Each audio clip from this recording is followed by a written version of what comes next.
Hello aspirants and welcome to my UPSC journal. हम कर रहे हैं प्री एनसीईआरटी सीरीज, जिसमें आज हम करने वाले हैं geography NCERT class 11 chapter number 2।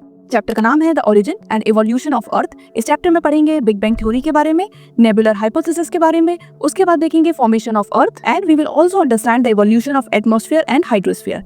लेकिन वीडियो शुरू करने से पहले 2 मिनट रुको, क्योंकि आप लोगों के लिए हम लेकर आए हैं एक सरप्राइज गिव अवे। तो since we are close to completing 10K subscribers on YouTube, तो इसीलिए आप में से 10 सीरियस एस्पिरेंट्स को मिलने वाली है Oswal NCERT one for all book. अब यही बुक क्यों सेलेक्ट की? बिकॉज सबसे पहले तो इसमें आपको एनसीईआरटी के नोट्स मिलेंगे, सारे ही 6 to 12। देन उसके साथ you will be getting MCQ and PYQs for your practice. तो ये बुक परफेक्ट है for this series and for all the aspirant जो कि सीरियसली एनसीईआरटीज पढ़ रहे हैं। नाउ द क्वेश्चन कम्स कि ये गिव अवे जीते कैसे? तो आपको कुछ नहीं करना, संडे तक हम 10 वीडियोस लाइव करेंगे। आपको हर वीडियो देखनी है जिसमें एक लेक्चर होगा completing a chapter from NCERTs, और उस लेक्चर में कहीं पर एक क्वेश्चन पॉपअप होगा। उस क्वेश्चन का आंसर आपको कमेंट सेक्शन में बताना है, और उसके बाद आप में से जो भी एस्पिरेंट सीरियसली 10 दिनों तक 10 वीडियोस पर हर क्वेश्चन का आंसर कमेंट करेंगे, they will get the chance to win the give away. Also since we are doing this give away on YouTube, तो यहाँ पर आपको कॉन्टेक्ट करना is not going to be that easy. इसीलिए मैंने description में एक फॉर्म दिया हुआ है जहाँ पर you can fill your details, your name, your address and your contact number, ताकि आपके जीतने के बाद आपकी बुक्स आपके घर तक पहुंच जाए। ठीक है, तो आज की वीडियो और आज से संडे तक सारी ही वीडियोस पूरी देखना। कहीं भी ये क्वेश्चन पॉपअप होने वाला है, उसका आंसर कमेंट में बताना, and this is a chance for you to win this give away. तो चलो फिर ये लेक्चर स्टार्ट करते हैं। शुरू करेंगे इंट्रोडक्शन से ही। So in this chapter we will discuss how earth and the entire solar system came into existence. इस चैप्टर में पढ़ेंगे कैसे पूरा जो सोलर सिस्टम है वो एग्जिस्टेंस में आया, उसके बाद अलग अलग प्लैनेट्स फॉर्म हुए, how earth came into existence. तो ये सारे ही सवालों के जवाब आज हमें इस चैप्टर में मिलने वाले हैं। और साथ में इस चैप्टर में हम पढ़ेंगे about the stages of earth formation and कैसे यहाँ लाइफ डेवलप हुई, धीरे धीरे क्या क्या अलग अलग प्रोसेसेस हुए, ये सारा कुछ ही इस चैप्टर में कवर्ड है। शुरू करेंगे with the very first topic which is big bang theory. इस थ्योरी को हम एक्सपेंडिंग यूनिवर्स हाइपोथेसिस के नाम से भी जानते हैं, और ये थ्योरी है most accepted scientific explanation about how universe was form. ठीक है, यानी कि ये जो थ्योरी है बिग बैंग थ्योरी, ये सबसे ज्यादा एक्सेप्ट की जाने वाली साइंटिफिक एक्सप्लेनेशन है। ये थ्योरी हमें बताती है कि कैसे universe was formed. According to this theory, जो बिग बैंग हुआ था वो हुआ था 13.7 बिलियन ईयर्स अगो। ठीक, तो ये थ्योरी हमें बता रही है अबाउट बिग बैंग जो हुआ था 13.7 बिलियन ईयर्स अगो। अब इसमें हुआ क्या था? तो देखो, इट इज कंसिडर्ड कि जितना भी मैटर था, जो सारा मैटर था, डस्ट था, गैसेस थे, ये सारे कुछ ही एक छोटे से टाइनी पॉइंट के अंदर कॉन्सेंट्रेटेड थे, एक छोटे से टाइनी पॉइंट के अंदर प्रेजेंट थे। ठीक है, जिसे हम सिंगुलर एटम भी बोलते हैं। ये बहुत ही छोटा था। This phenomena is also known as singularity. इसका मतलब क्या है कि एक पॉइंट जिसके अंदर जितना भी मैटर है वो सारा कंप्रेस करके भरा हुआ है। बहुत छोटा ये सिंगल एटम है, और इसकी वॉल्यूम की बात करें तो इट इज अनइमेजिनेबली स्मॉल। बहुत बहुत बहुत छोटी इसकी वॉल्यूम है। ठीक है, और इस छोटी सी वॉल्यूम में बहुत सारा मैटर भरा हुआ है। अब इतना सारा मैटर जब एक छोटी सी जगह में फिर हो जाएगा, तो वहां पर आपको देखने को मिलेगी इनफाइनाइट डेंसिटी। डेंसिटी बहुत ज्यादा बढ़ जाएगी, और साथ में temperature will also be very high. ठीक, दोबारा समझ लो ये कंसेप्ट, क्योंकि big bang is all about this. तो देखो, शुरुआत कहाँ से होती है? छोटे से एटम से। बहुत ही छोटा एटम है, वॉल्यूम इसकी बहुत ही छोटी है। ठीक है, अनइमेजिनेबली स्मॉल। ठीक, अब इस छोटे से स्पेस में बहुत सारा मैटर है, बहुत सारी गैसेस है, बहुत सारा डस्ट है। इसकी वजह से इसकी डेंसिटी बहुत हाई है, इसका टेम्परेचर बहुत हाई है। ठीक, तो इनिशियली ये छोटा सा एटम था जो प्रेजेंट था। अब क्या हुआ? ये सडनली एक्सप्लोड हो गया बिग बैंग में। जब ये सडनली एक्सप्लोड हुआ, जब ये सडनली फट गया, तो this explosion was very violent, and this explosion led to expansion of universe, forming galaxy, stars and planet. और इस एक्सप्लोजन के बाद क्या हुआ? यूनिवर्स बना, यूनिवर्स एक्सपेंड होने लगा, उसमें अलग अलग गैलेक्सीज फॉर्म हुई, स्टार्स फॉर्म हुए और प्लैनेट्स फॉर्म हुए। तो ये सारी ही जो चीजें हैं, इसका बेस क्या है? इसका बेस था एक सिंगुलर एटम जो कि एक्सप्लोड हुआ after big bang. So this is all what is given in big bang theory. ठीक है, इसीलिए इसका नाम है बिग बैंग थ्योरी, बिकॉज बहुत बड़ा एक्सप्लोजन हुआ। इसके बाद यूनिवर्स बना, गैलेक्सीज बनी, स्टार्स बने और प्लैनेट्स बने। ठीक, तो अब हमने बिग बैंग थ्योरी कवर कर ली। अब हम डिस्कस करेंगे अबाउट फॉर्मेशन ऑफ गैलेक्सीज। ये जो अलग अलग गैलेक्सीज हैं, ये कैसे फॉर्म हुई। आपको पता होना चाहिए कि जो हमारी गैलेक्सी है उसका नाम है मिल्की वे गैलेक्सी। हिंदी में इसे बोलते हैं आकाश गंगा। ठीक, अब ये जो गैलेक्सीज होती हैं, ये होती क्या है? तो ये होती है ह्यूज सिस्टम ऑफ स्टार्स। बहुत सारे स्टार्स साथ में जब प्रेजेंट होते हैं तो वो एक गैलेक्सी फॉर्म करते हैं।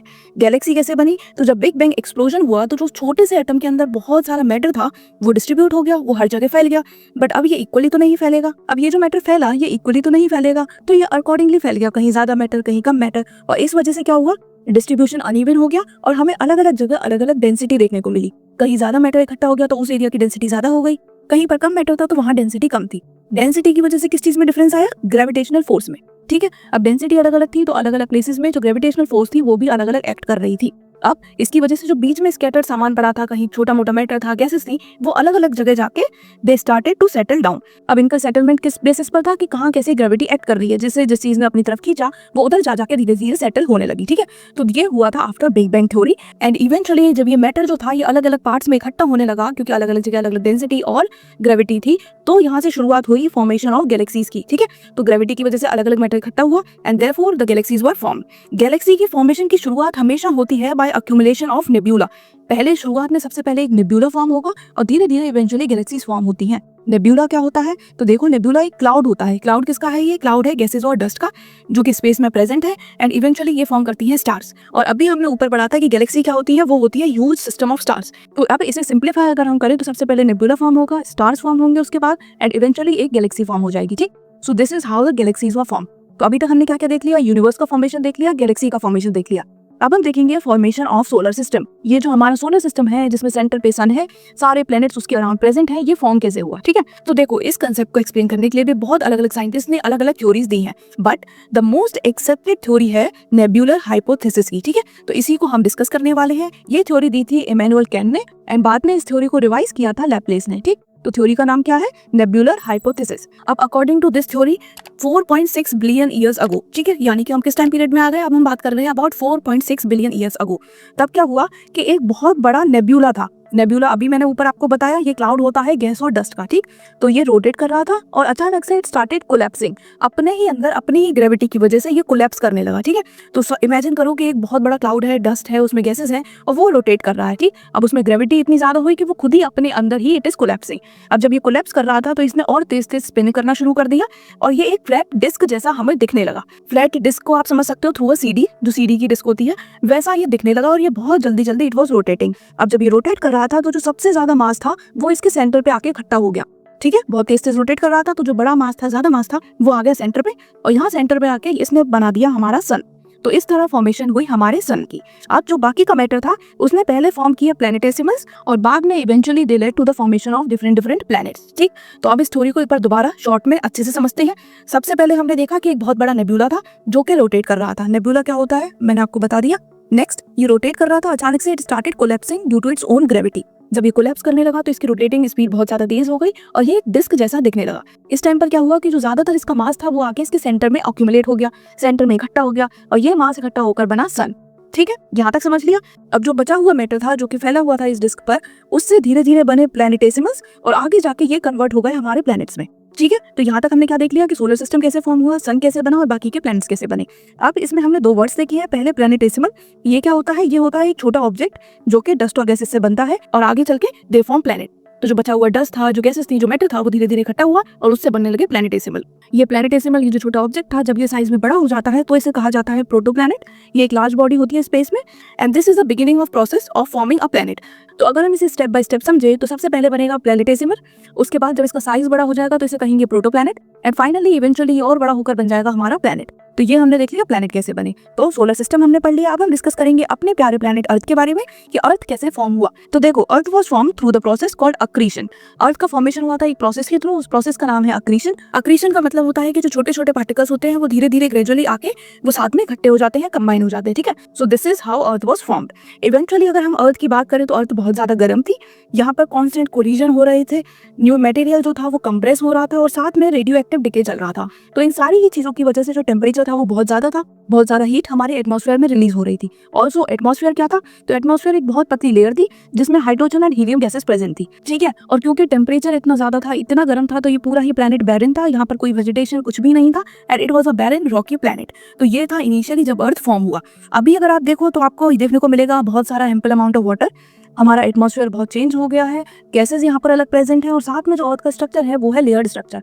लेयर्ड स्ट्रक्चर का मतलब सबसे पहले आउटर लेयर क्रस्ट है, उसके बाद उसके अंदर मेंटल है और सबसे इनर लेयर है core.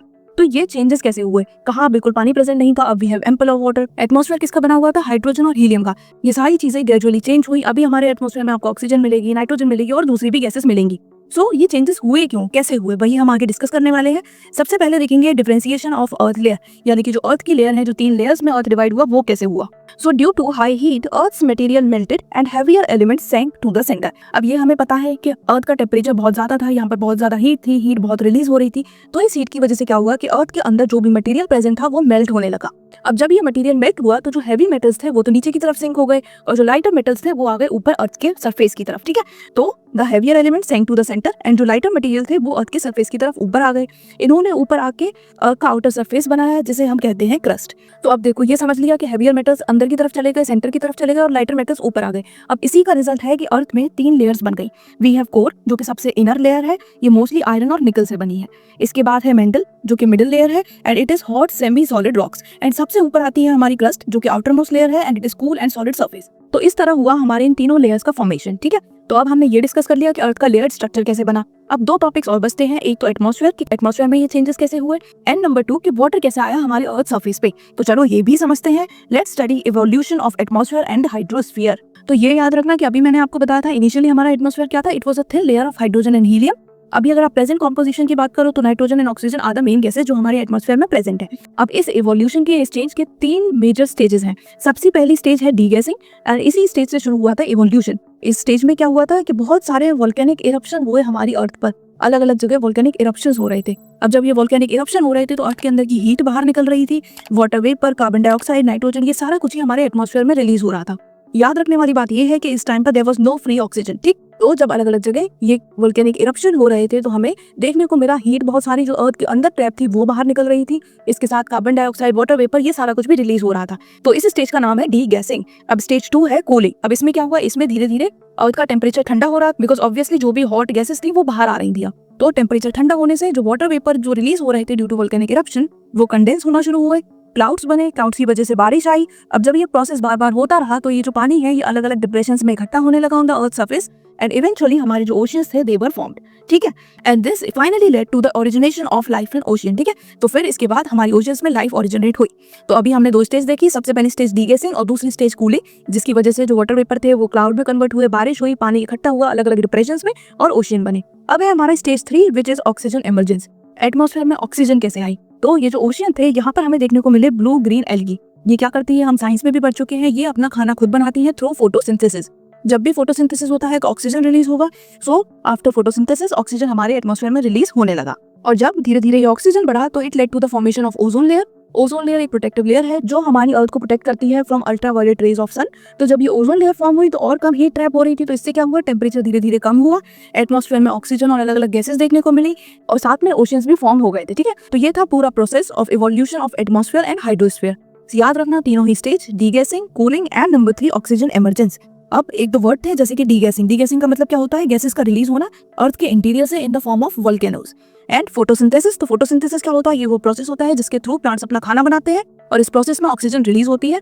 This was the reason जिसकी वजह से धीरे धीरे हमारे एटमॉस्फेयर में ऑक्सीजन बढ़ी। जो ब्लू ग्रीन एल्गी थी उन्होंने अपना खाना बनाया थ्रू दिस प्रोसेस, ठीक। तो ये हो गया हमारा इवोल्यूशन। अब हम डिस्कस करेंगे हमारा last topic of this chapter जो कि है ओरिजिन ऑफ लाइफ। लाइफ कैसे स्टार्ट हुई, तो life begin around 3.8 billion years ago in the oceans, ठीक है। तो सबसे पहले लाइफ की शुरुआत ओशियंस में ही हुई थी।